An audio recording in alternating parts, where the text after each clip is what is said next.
Albert Einstein once said, everybody's a genius, but if you judge a fish by its ability to climb a tree, it will live its whole life believing that it is stupid.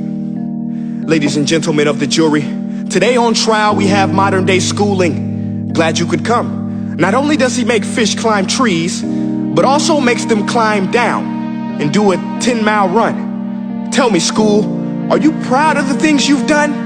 Turning millions of people into robots, do you find that fun? Do you realize how many kids relate to that fish swimming upstream in class, never finding their gifts, thinking they are stupid, believing they are useless? Well, the time has come, no more excuses. I call school to the stand and accuse him of killing creativity, individuality, and being intellectually abusive.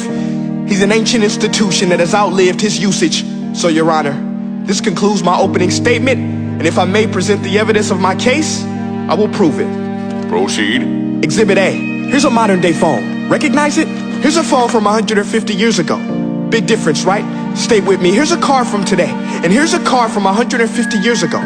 Big difference, right? Well, get this. Here's a classroom of today, and here's a class we used 150 years ago. Now, ain't that a shame? In literally more than a century, nothing has changed. Yet you claim to prepare students for the future? But with evidence like that, I must ask, do you prepare students for the future or the past? I did a background check on you and let the record show that you were made to train people to work in factories, which explains why you put students in straight rows, nice and neat, tell them sit still, raise your hand if you want to speak, give them a short break to eat, and for 8 hours a day tell them what to think. Oh, and make them compete to get an A. A letter which determines product quality, hence grade A of meat. I get it. Back then, times were different. We all have a past. I myself am no Gandhi. But today, we don't need to make robot zombies. The world has progressed. And now we need people who think creatively, innovatively, critically, independently, with the ability to connect. See, every scientist will tell you that no two brains are the same. And every parent with 2 or more children will confirm that claim. So please explain why you treat students like cookie cutter frames or snapback hats, giving them this one-size-fits-all crap. Watch your language. Sorry, Your Honor, but if a doctor prescribed the exact same medicine to all of his patients, the results will be tragic. So many people would get sick, yet when it comes to school, this is exactly what happens. This educational malpractice, where one teacher stands in front of 20 kids, each one having different strengths, different needs, different gifts, different dreams, and you teach the same thing the same way? That's horrific. Ladies and gentlemen, the defendant should not be acquitted. This may be one of the worst criminal offenses ever to be committed. And let's mention the way you treat your employees. Objection. Overruled. I want to hear this. It's a shame. I mean, teachers have the most important job on the planet, yet they're underpaid? No wonder so many students are short-changed. Let's be honest, teachers should earn just as much as doctors, because a doctor can do heart surgery and save the life of a kid, but a great teacher can reach the heart of that kid and allow him to truly live. See, teachers are heroes that often get blamed, but they're not the problem. They work in a system without many options or rights. Curriculums are created by policymakers, most of which have never taught a day in their life. Just obsessed with standardized tests. They think bubbling in a multiple choice question will determine success. That's outlandish. In fact, these tests are too cruel to be used and should be abandoned, but don't take my word for it. Take Frederick J. Kelly, the man who invented standardized testing, who said, and I quote, "These tests are too cruel to be used and should be abandoned." Ladies and gentlemen of the jury, if we continue down this road, the results will be lethal. I don't have much faith in school, but I do have faith in people.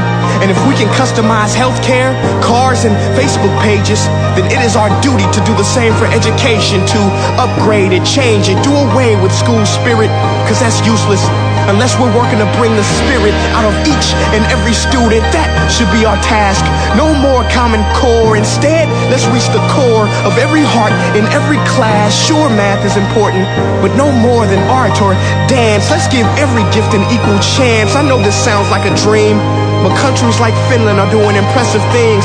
They have shorter school days, teachers make a decent wage, homework is non-existent, and they focus on collaboration instead of competition. But here's the kicker, boys and girls. Their educational system outperforms every other country in the world. Other places like Singapore are succeeding rapidly. Schools like Montessori, programs like Khan Academy, there is no single solution.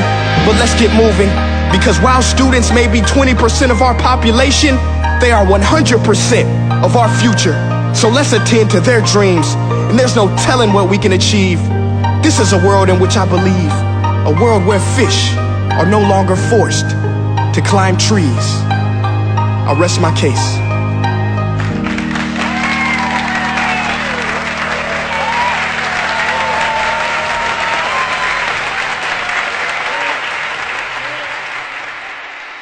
Hey guys, my name is Prince EA, and I want to say thank you so much for watching my video. But now, I want to know what you think. How can we together create a more efficient, effective, and just better future of learning?